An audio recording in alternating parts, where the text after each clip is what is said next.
అబ్బో ఇక్కడ కేజీ చీరలు కొంటే అర కేజీ చీరలు ఫ్రీ అంట. మంగళ్య షాపింగ్ మాల్ కేజీల్లో సేల్ టన్నుల్లో ఆనందం.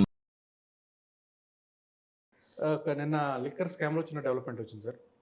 సిట్టు విచారణ చేస్తుంది కదా, దాంట్లో మిథున్ రెడ్డికి హైకోర్టు బెయిల్ రద్దు చేసింది. ఏదైతే సుప్రీంకోర్టు ఇచ్చిందో తర్వాత సుప్రీంకోర్టు హైకోర్టుకి వెళ్ళమంటాం, హైకోర్టులో బెయిల్ ఇప్పుడు రద్దు అయింది. ఫర్దర్గా అంటే మరి నోటీస్ ఇచ్చి విచారిస్తారా, అరెస్ట్ చేస్తారా, ఫర్దర్ డెవలప్మెంట్స్ ఎలా ఉండబోతాయి ఏంటి? అరెస్టే.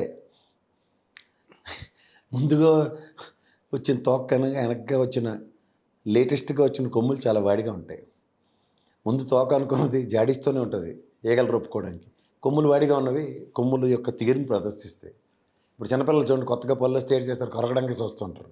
అట్లా కొత్త డెవలప్మెంట్స్ ఇట్లాగే ఉంటాయి.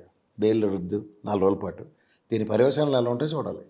ఖచ్చితంగా ఈ లిక్కర్ డెవలప్మెంట్లో అరెస్ట్ చేయనివ్వండి సార్. ఎంతమందిని అరెస్ట్ చేస్తారో, ఎన్నాళ్ళు చేస్తారో, ఎన్నాళ్ళు ఇంకా అలా కాలక్షేపం కార్యక్రమం. ఫైనల్ టార్గెట్ జగన్మోహన్ రెడ్డి గారు. ముందు దానికి అంటారు మొదటిదానికి దిక్కులేదు కడదానికి కళ్యాణం అని 39 మంది తెచ్చారు. మొన్న 2 ఇళ్ళు ఆవిడ చెప్పారు, సార్ వీళ్ళు అన్యాయంగా మమ్మల్ని బలవంతంగా వైట్ పేపర్ మీద సంతకాలు పెడుతున్నప్పుడు గౌరవ న్యాయస్థానం ఎలా ప్రతిస్పందించాం కళ్ళలో చూసాం. సో ఈ డెవలప్మెంట్స్లో ఇప్పుడు కొత్తగా మిథున్ రెడ్డి అయ్యాడు. విజయసాయి రెడ్డి మొన్న వెళ్ళాడన్నప్పుడు నేను చెప్పాను చాడీలు చెప్పడానికి వెళ్తాడని.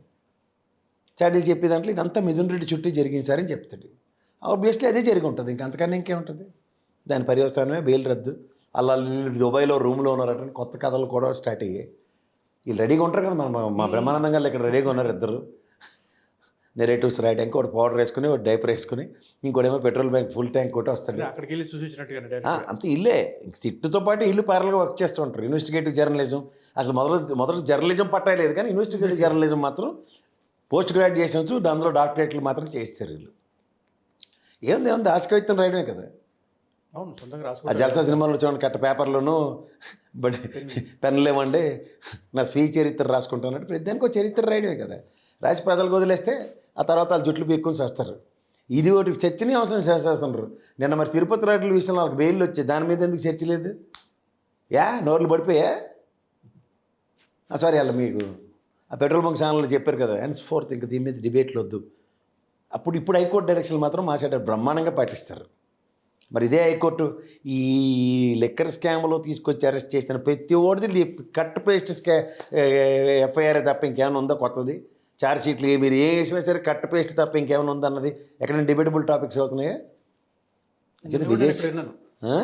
నిన్న కూడా ఇక్కడ శ్రీహళస్తి కేసు అంటే అది కోర్టులో ఉంది. కోర్టులో వీళ్ళకైతే కోర్టులో ఉంటాయి. వీళ్ళకి కానివైతే కోర్టు కానివి అనుకోండి. వీళ్ళకి కాని సంబంధం ఏదైనా సరే మిథున్ రెడ్డి బెయిల్ ఎందుకు రద్దు చేయలేదని కూడా మాట్లాడేస్తారు. మిథున్ రెడ్డి గారు అవినాష్ రెడ్డిది వీళ్ళు అడిగేస్తారు, కోర్టులు ఏడు చేస్తారని ఉక్కిరి బిక్కిరి అయిపోతారు. పాత లోడ్లు బ్యాచ్తో అలవాటు అయిపోతే ఇలాగే ఉంటాయి. నాగబాబు గారు ఎమ్మెల్సీ సార్, నాగబాబు గారు ఎమ్మెల్సీకి రిజైన్ చేయబోతున్నారు, మినిస్టరీ ఇవ్వలేదు అని. ఇది ఒకటి సర్క్యులేట్ అవుతుంది లాస్ట్ 2 days నుంచి. అవుతాయి అంతే. ఇది ఇప్పుడు ప్రజెంట్ అంతా జనసేన చుట్టే రాజకీయాలు నడుస్తుంటాయి. వాళ్ళ ముగ్గురు అన్నదమ్ములు పదవి వ్యామోహ చితులు. పదవి కోసం ఏ దానికైనా వెనకాడరు. దానికి లైవ్ కరెంట్ ఎగ్జాంపుల్ శబ్దాంతాలు వాళ్ళకాడు వసిన పర్వతం నానా పకోడీ కబుర్లు చెప్పి అన్ని తిరోధకాలు వదిలేసి స్వాహా అని పదవి అందుకున్న పవన్ కళ్యాణ్ నిలువెత్తు నిదర్శనం. అది కనబడుతూ గతంలో ఈ పార్టీని నేను ముందుకు నడిపించలేని నా వల్ల కాదని కూడా కేంద్ర ప్రభుత్వంతో సమన్వయపరుచుకొని కేంద్ర మంత్రి పదవి వచ్చిన తర్వాత కూడా కనీసం కన్నతల్లి అంటే కాంగ్రెస్ పార్టీకి కూడా విశ్వసనీయత చాటుకొని ఔదార్యం ఉన్న చిరంజీవి గారు వెసెస్ ఇంకోటి నడమంతరపు సీరు వచ్చిన నాగబాబు పదవి వదిలేస్తాడంటే అది ఎంత జోక్ ఆఫ్ ద డెకాడ్ అంటే ఇంకంతకన్నా ఇంకోటి అక్కడ ఎమ్మెల్సీతో ఉండి ఏదో విధంగా మంత్రి సాధించాలనేది ఆయన ప్రయత్నం. ఫైనల్గా ఇంకంతకన్నా దురదృష్టకరమైన అంశం ఒకటి ఉండదు. ఉన్నోళ్ళతోనే ఏటవుతుందో అర్థం కాక 13 మంది మీద రీసెంట్ నిన్నే విశ్లేషించారు మీ ఛానల్లోనే. అందులో నాదెల్ల మనోహర్ ఉన్నారు, కందుల దుర్గేష్ గారు ఉన్నారు. ఇక్కడికి ఎర్రిపైకి మరుపై తోడనట్టు ఈయన కూడా తీసుకొచ్చి నెత్తికెక్కిస్తే అప్పుడు జరిగి చూద్దాం. ఈయనతో ఏమవుతుందో అందరికీ తెలుసు. ఆ రోజు ఆవిర్భావ సభలో మాట్లాడిన మాటలకి చంద్రబాబు నాయుడు గారు పీకుతున్న క్లాసులకి ఇప్పటికి కూడా పవన్ కళ్యాణ్ గారు 15 ఏళ్ళు జహాపనా తుజే గ్రేటో అని ఇలా చేతులు ఎత్తేసారు. ఇవన్నీ వాళ్ళు గమనిస్తారు, మనకన్నా ఎక్కువ సామాజిక వర్గమే ఎక్కువ గమనిస్తుంది.